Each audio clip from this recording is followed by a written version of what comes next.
FC Bayern stern the Südens towards niemals untergehen. Ewing guten Lebensletzten Zeiten zueinander stehen. FC Bayern, deutscher Meister, mein Verein. Ja, so war es und so ist es und so wird es immer sein. FC Bayern München 3, Bayern 4, Leverkusen 1. Full-time score at the Allianz Arena. Bayern get the first 3 points of the Bundesliga season. Bayern top of the league by Leverkusen bottom to start the league off. Good start for them, isn't it? Yeah, brilliant start for Bayern Munich. Obviously, good first 3 points for the start of the season. Goals came from, I do not know who scored. I was trying to watch a live stream, unfortunately it slashed out. I do know the first and second goal. The first goal was scored in the 10th minute. And it was by the man making his debut for Bayern Munich, Colestin Tolisso, or whatever his name is. Tolisso scored anyway for Bayern Munich. Good start to the season for him and good start to his career at Bayern Munich. Second goal, that was in the 10th minute. Second goal came in the form of the 19th minute from Sebastian Rudy. And Burton have got their first 3 points of the season. They've won 2-1 against a team known as Birmingham City. Let's have a look here. Bayern Munich versus Bayern Leverkusen. Goals came from... Oh no, other way around. Sorry. I do beg your pardon. Let's start that again. Right, Bayern Munich's goals was from Süle in the 9th minute, Tolisso in the 18th minute, and Lewandowski scored a penalty in the 52nd minute to make it 3-0. Goal for Bayer Leverkusen came in the 65th minute from Memedi with a header. And Nicolas Saw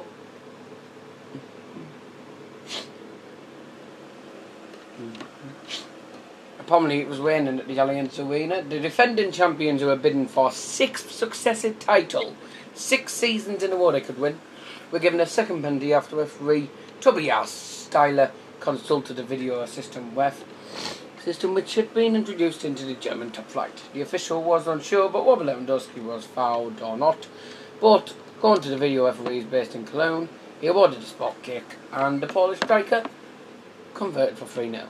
They took an early lead through Nicolas Süle, headed in Sebastian Rudy's in-swinging free kick, as the two summer rivals from Hoffenheim combined. Oh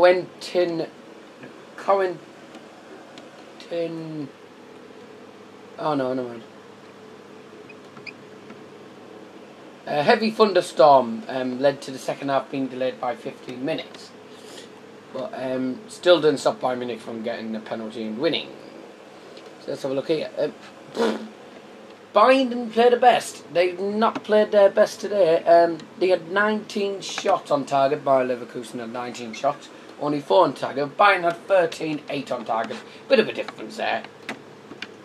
And the lineups were Ulrich in goal, Kimmich. Oh, right.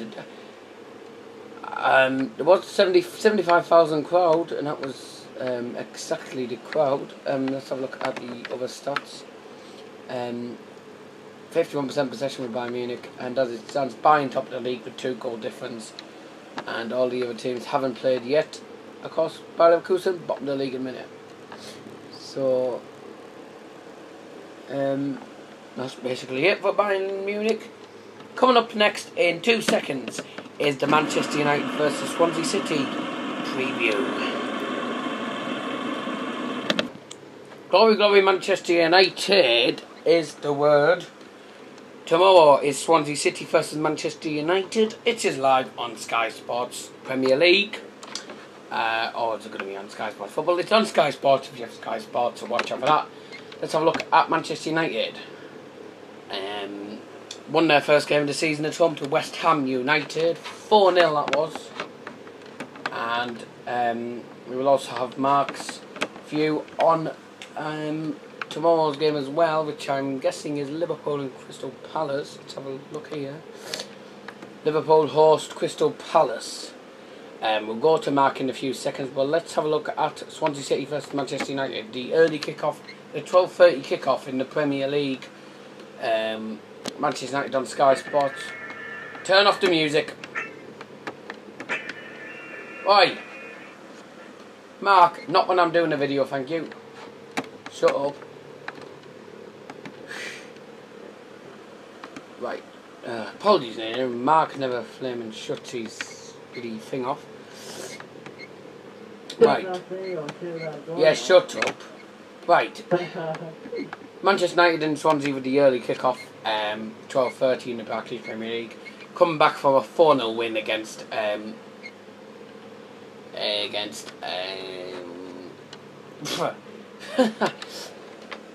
when Lukaku scored twice, Pogba scored, and of course so did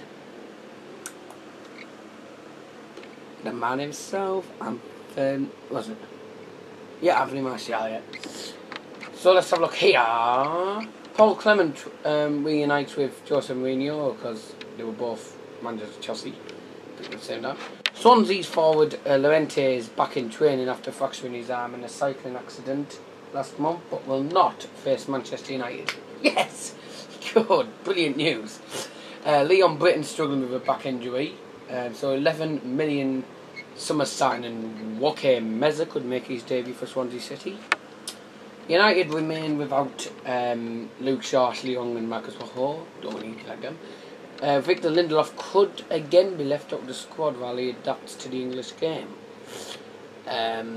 With Sigurdsson gone and Llorente still in England, the Swans have lost their goal creator and scorer, which means that they're probably going to get tonked by United. My prediction is the same as Lawrow's prediction. I'd said 2-0. I need to do the thingy as well. Swansea have only lost 3 of their 14 home games against United in all divisions.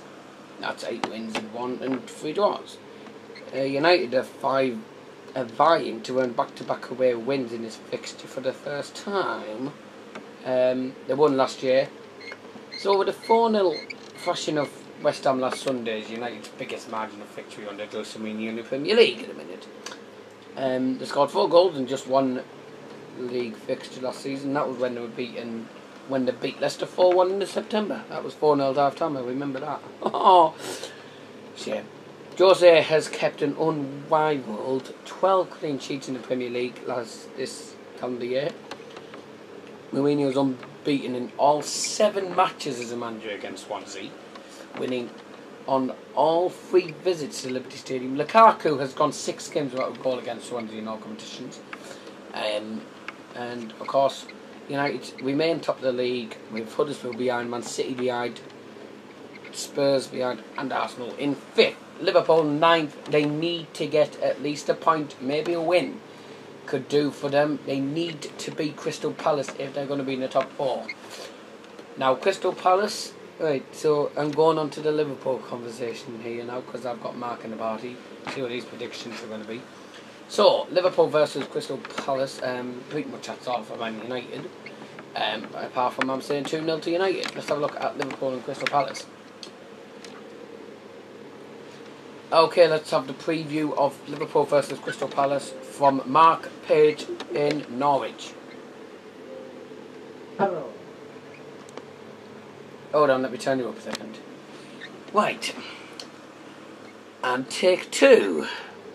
Let's go and get the Liverpool versus Crystal Palace preview from Mark Page in Norwich. Let's go get the... I think it'll be 2-1. 2-1. Right. 2-0 to Liverpool and 1-0 to Crystal Palace. So you never know, it might be 3. Liverpool. It might be a draw, but my prediction, I think it'll be 2-1. Well, since you only drew last week against Watford. That was a 3-3, a thrilling game that was to start the Premier League season for Liverpool. Yes, but Liverpool's defence hasn't been that good for the last few matches. Liverpool's forward Daniel Sturridge could be involved after recovering from a thigh injury. Andrew Robertson is hoping to make his debut. Philip Coutinho, Nathaniel Klein, Adam Lallana are all missing due to injuries. Wilfred Zaha is sidelined after suffering a knee injury in defeat against Huddersfield. Johan Cabaye and James MacArthur may be fit enough to be involved. The predictions are for 2-0 to Crystal Palace. Last time Liverpool beat Crystal Palace at Anfield was when they won 3-1 in 2013. That was when Gerrard played, which he doesn't now. Crystal Palace beat them 2-1 last year, and also Frank de Boer loves playing against Liverpool. He played in the Barcelona squad when Liverpool lost 3-1 in the 2001-2 Champions League. So let's have some more stuff from Mark now. So what's your... You've said 2-1 is your prediction. Goals? I think Salah. Mohamed Salah to score, because really I'm looking at phone's fell over. I'm looking at him and Mane. I'm only talking about the Liverpool because he's on here and Mark's on the video. Welcome back to my channel, Mark. Crystal Palace are in the 19th position, pretty much bottom of the league, only by goal difference. They are -3 on goal difference. Of course, West Ham bottom of the league with -4 when they lost against United. They lost 3-0 against Huddersfield, who are now second in the league. Liverpool only drew against Watford, who are in 10th, and Liverpool are in 9th. So it's basically 9th against 19th. So Crystal Palace will come trying to unwind, trying to get at least a point. They need at least a point, and as long as they don't do what Flaming Billy Burton have been doing, losing the last 3 games in a row, I think they've got a good chance, Mark.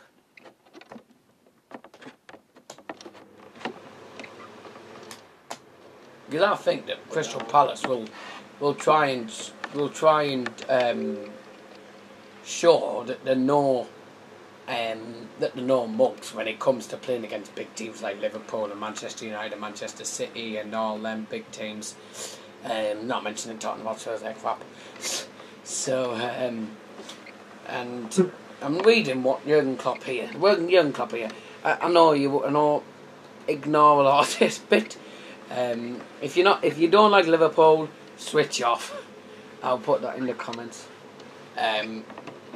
Of course, Liverpool manager Jurgen Klopp said the only thing we know is it's a tough game.